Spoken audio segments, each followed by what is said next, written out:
Al-qulub, qalbu itu mazari'ul asrar. Mazari' jamak dari mazra'ah, berarti ladang-ladang. Ladang apa? Ladang rahasia-rahasia. Marhaban Bu Yayuna ya. Qalbu itu ladang daripada rahasia. Rahasia isinya apa? Ma'rifatullah, mengenal Allah. Jadi di mana ditanam asrar?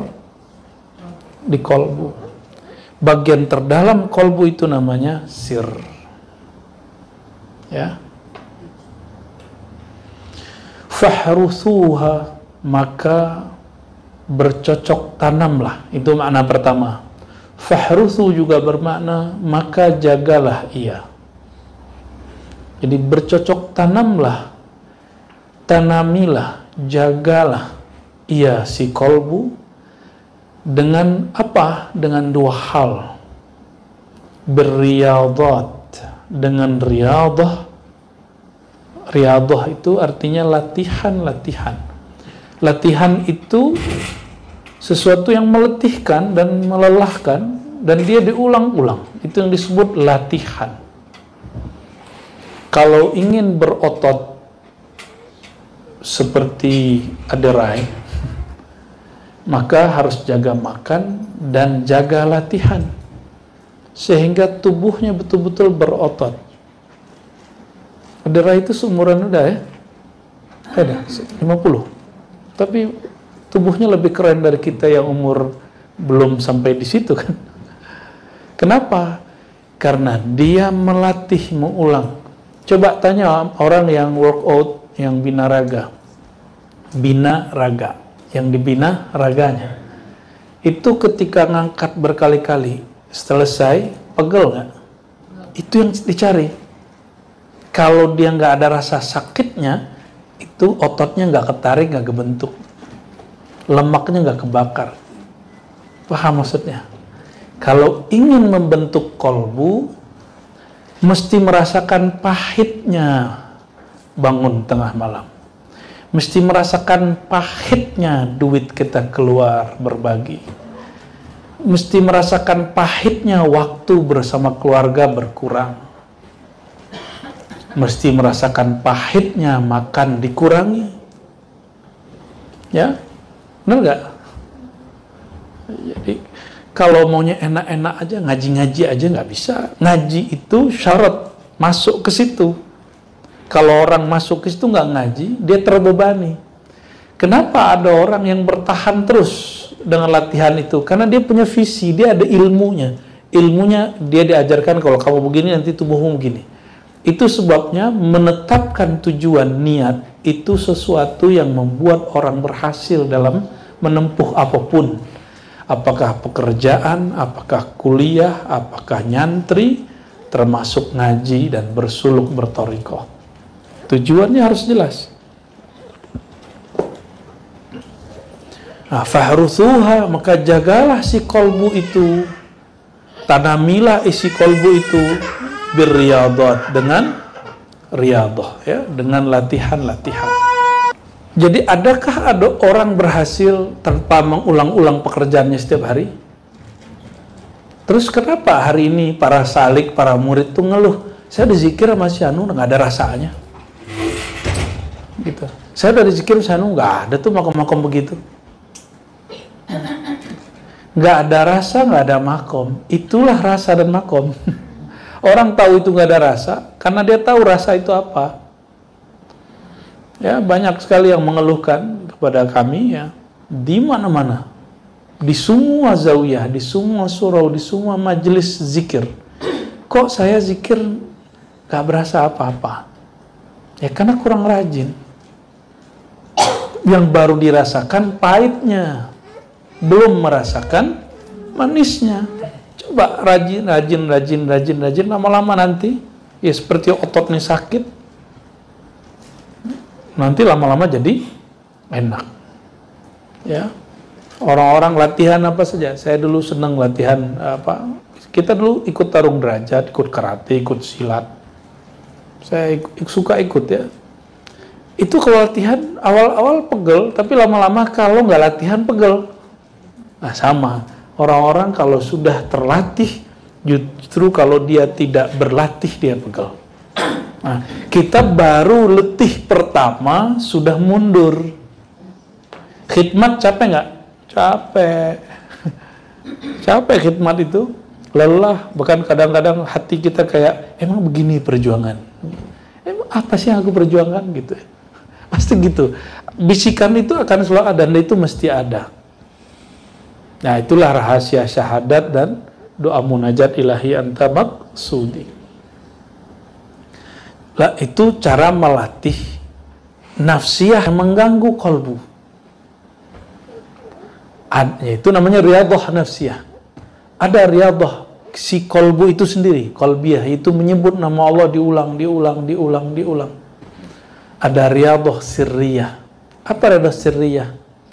Latihan menerima asrar-asrar walaupun rumit, sulit dipahami otak memang nggak bisa paham, yang bisa paham cuma sir. Jadi kalau ada orang ngaji ma'rifat, jangan ini mah berat, jangan, dengerin aja. Itu buktinya Buya Aldomi buka Sirul Asrar banyak yang minat, ya kan? Betul nggak? Alhamdulillah. Para nyantri kapan? Paling tamatan pesantren kilat. Tapi pada doyan kan, pada demen, pada seneng, malah kecanduan. Buya Aldomi nanya kemarin, kitab apa lagi nih Buya? Ulang lagi kitabnya sampai mateng di luar kepala itu. Itu salah satu sir struktur kemakrifatan yang pernah ada diwariskan oleh Maulana Sultanul Aulia Syekh Muhyiddin Abdul Qadir Jilani. Antum udah pernah saya kasih tahu tarikot saya Naqsyabandiyah Al-Khalidiyah, semua Khalidi Qadiri, tapi tidak semua Qadiri Naqsyabandi. Nah itu ya. Kenapa? Karena tarekat Naqsyabandiyah Khalidiyah di salah satu khatamatnya itu mengamalkan kesimpulan-kesimpulan dari wirid Syekh Abdul Qadir Jilani, Najmuddin Kubra, tarekat Kubrawiyah, tarekat Khistiyah, ya. Baru Syekh Bahaduddin Shah Naqsyabandi, ya. Jadi inilah yang ditajdid dulu oleh Sidi Ahmad Al-Faruqi Ad-Dehlawi, ya. Beliau keturunan Sayyidina Umar, ya. Maka disebut Al-Faruqi. Itu riyadhah apa? Riyadhah sirriyah.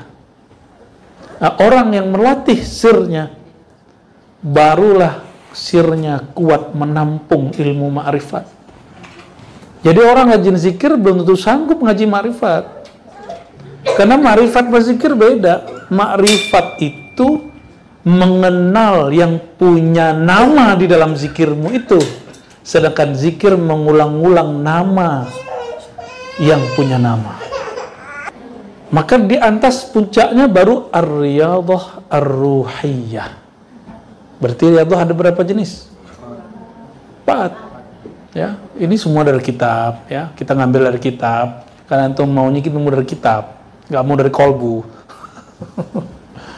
Ya, kan nanya, mana kitabnya? Mana dalilnya? Ini kita kasih, ya. Dan itu dijelaskan dengan baik kalau oleh Imam Najmuddin Al-Kubra, tapi beliau menyebutkan 3, disimpulkan. Semua thariqah itu beliau simpulkan 3. Dalam Ar-Risalah At-Turuq Ilallah, thariqah itu 3 aja bagiannya. 1, thariqah abidin, ahli ibadah, sukanya sholat, zakat, puasa, riyadhah, ziarah, haji, umroh, ulang-ulang. Itu thariqah abidin, thariqat kebanyakan ahli ibadah. Thariqah ini juga boleh disebut thariqat zahidin, orang yang zuhud, ya. Tapi tidak semua yang abid itu zahid. Yang kedua, thariqah salikin, orang-orang yang bersuluk, berkhalwat dengan cara riyadhah nafsiyah dan qalbiyah, 2 itu. Jadi dia mengurangi tidurnya, memperbanyak zikir kolbunya, memperbanyak puasanya, memperkuat rasa sabarnya. Gitu. Orang-orang seperti ini, dia akan kuat, jiwanya kuat, jiwa dia kuat.